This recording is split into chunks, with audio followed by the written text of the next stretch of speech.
Bienvenue sur notre chaîne d'actualité du Paris Saint-Germain, où nous vous proposons quotidiennement les dernières informations et analyses sur l'équipe, les transferts, les blessures et les matchs à venir. Dans cette vidéo, nous aborderons plusieurs sujets brûlants autour du PSG et de ses joueurs, et vous allez découvrir des analyses approfondies qui vous aideront à comprendre les coulisses du club. L'éloge de Luis de la Fuente pour Fabián Ruiz, une star en devenir. Luis de la Fuente, sélectionneur de l'Espagne, a récemment encensé Fabián Ruiz après sa performance exceptionnelle contre la Suisse. Auteur d'un doublé lors de la victoire 5-2 de la Roja, Ruiz est apparu sous un tout autre jour que celui auquel nous avons été habitués au PSG. Alors que certains supporters parisiens restent sceptiques vis-à-vis de ses prestations en club, l'international espagnol semble être une figure incontournable pour son équipe nationale. Pour de la Fuente, Fabián Ruiz est tout simplement le meilleur joueur au monde à son poste, une déclaration qui a fait grand bruit, surtout auprès des fans du PSG. Comment expliquer cette différence flagrante de niveau entre ses performances avec le club parisien et celles sous le maillot de la Roja? Est-ce une question de confiance, de style de jeu, ou bien de contexte? Il est indéniable que l'ancien joueur de Naples n'a pas encore su s'imposer pleinement à Paris. Pourtant, son potentiel est indiscutable. En Espagne, de la Fuente n'a pas tari d'éloges à son sujet. Fabián est un joueur exceptionnel de très haut niveau. Si son nom n'était pas Fabián, il ferait beaucoup plus parler de lui. Une déclaration qui souligne à quel point son talent est reconnu par ses pairs. Mais alors, pourquoi ce décalage au PSG? Certains observateurs pointent du doigt le système de jeu de Luis Enrique, qui pourrait ne pas convenir à Fabián Ruiz. Toutefois, avec de telles performances en sélection, les supporters parisiens sont en droit d'espérer qu'il finira par trouver sa place dans le système d'Enrique. Passons à un autre sujet tout aussi intéressant. La quête d'un attaquant à 100 millions d'euros. Une opportunité pour le PSG?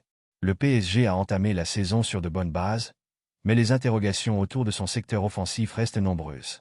Malgré l'arrivée de plusieurs recrues durant le mercato estival, certains fans estiment que l'équipe pourrait encore se renforcer, surtout avec les échéances importantes à venir en Ligue des Champions. C'est dans ce contexte que le nom de Victor Gyökeres a refait surface. L'attaquant suédois, actuellement au Sporting Lisbonne, réalise un début de saison tonitruant avec déjà 7 buts et 3 passes décisives en 5 matchs. L'an dernier, le PSG s'était intéressé à lui, mais la clause libératoire de 100 millions d'euros avait refroidi les ardeurs parisiennes. Cependant, selon des sources proches du dossier, le Sporting serait désormais disposé à laisser partir son joueur clé à un prix plus abordable. Arsenal, Chelsea et l'AC Milan sont également sur les rangs, ce qui pourrait compliquer l'opération pour le PSG. Le profil de Gyökeres semble correspondre parfaitement aux besoins de Luis Enrique. Un attaquant capable de faire la différence, tant par sa puissance physique que par sa capacité à jouer en pivot, pourrait permettre au PSG de varier son jeu et d'apporter de la profondeur dans les rencontres fermées.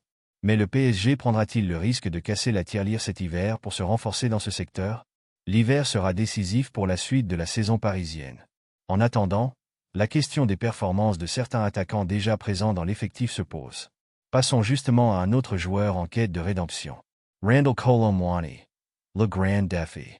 Randal Kolo Muani, l'un des grands espoirs du football français, peine à s'imposer au PSG depuis son arrivée en provenance de l'Eintracht Francfort. Recruté pour environ 90 millions d'euros, l'attaquant n'a pas encore convaincu Luis Enrique, qui lui préfère souvent d'autres profils comme Gonçalo Ramos ou Marco Asensio. Cependant, Kolo Muani semble avoir un plan bien précis pour inverser la tendance. Fort de la confiance accordée par Didier Deschamps en équipe de France, où il est régulièrement titularisé, Kolo Muani espère pouvoir transposer cette réussite à Paris. Sa situation est paradoxale, apprécié en équipe nationale, mais encore en retrait en club, il devra montrer plus pour séduire Luis Enrique. Ce dernier n'a d'ailleurs pas hésité à rappeler qu'il s'attendait à plus de la part de son attaquant, le qualifiant néanmoins un des meilleurs buteurs français. Mais la concurrence est rude, notamment avec la présence d'Ousmane Dembélé, Bradley Barcola. Pourtant, la détermination de Kolo Muani est intacte. Son objectif, prouver qu'il peut être un leader offensif au PSG, tout comme il l'est avec les Bleus. Une mission délicate, surtout lorsque l'on sait à quel point la pression est forte dans un club comme Paris. Mais avec la confiance retrouvée, l'attaquant de 24 ans pourrait bien être l'atout surprise de cette saison. En parlant de Mbappé, la star du PSG traverse elle aussi une période compliquée. Les critiques autour de Kylian Mbappé, Lizarazu à la rescousse. Kylian Mbappé est dans le viseur des critiques après ses récentes performances en demi-teinte avec l'équipe de France. Le capitaine des Bleus n'a pas su faire la différence lors des derniers matchs, notamment lors de la défaite contre l'Italie en Ligue des Nations, 1-3. Une situation qui a fait réagir plusieurs observateurs, dont Bechante Lizarazu. champion du monde 1998 et consultant pour TF1. Dans son éditorial pour l'équipe, Lizarazu a pointé du doigt la gestion du PSG dans les difficultés actuelles de Mbappé. Kylian traverse une période difficile, marquée par des conflits avec le PSG.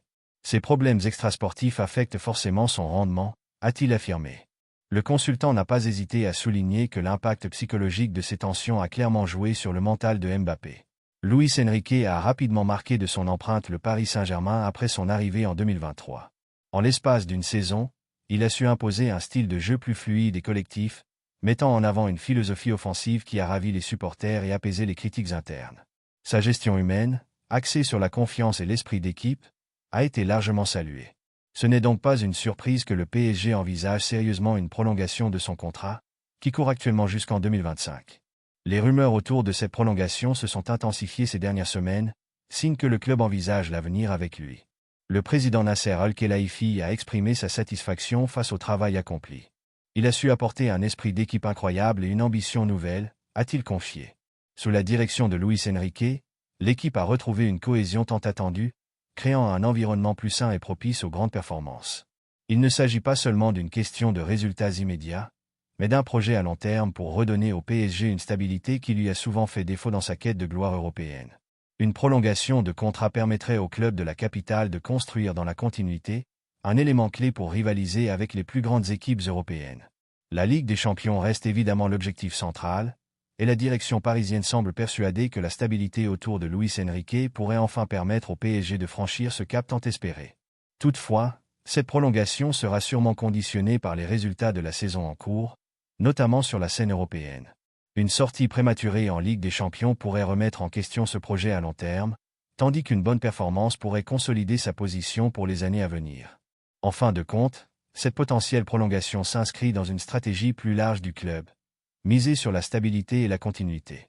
Le PSG, après plusieurs années de changements fréquents d'entraîneur et de stratégie, semble vouloir s'inscrire dans un projet plus cohérent et durable. Luis Enrique, avec son expérience et sa capacité à gérer des équipes sous pression, semble l'homme idéal pour guider cette nouvelle ère du PSG. Reste à voir si cette vision se concrétisera et si l'Espagnol pourra poursuivre son travail à Paris au-delà de 2025. Une saison pleine de défis pour le PSG.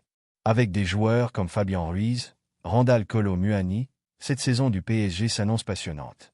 Luis Enrique, fort de son expérience, devra jongler avec les attentes élevées et les nombreux défis qui se présentent. Le mercato hivernal pourrait apporter des solutions supplémentaires, notamment avec la possible arrivée de Victor Gyökeres. Restez connectés pour ne rien manquer des dernières actualités du Paris Saint-Germain. Abonnez-vous à notre chaîne pour suivre de près les évolutions passionnantes du club et les analyses approfondies sur les performances des joueurs. À bientôt pour de nouvelles aventures parisiennes.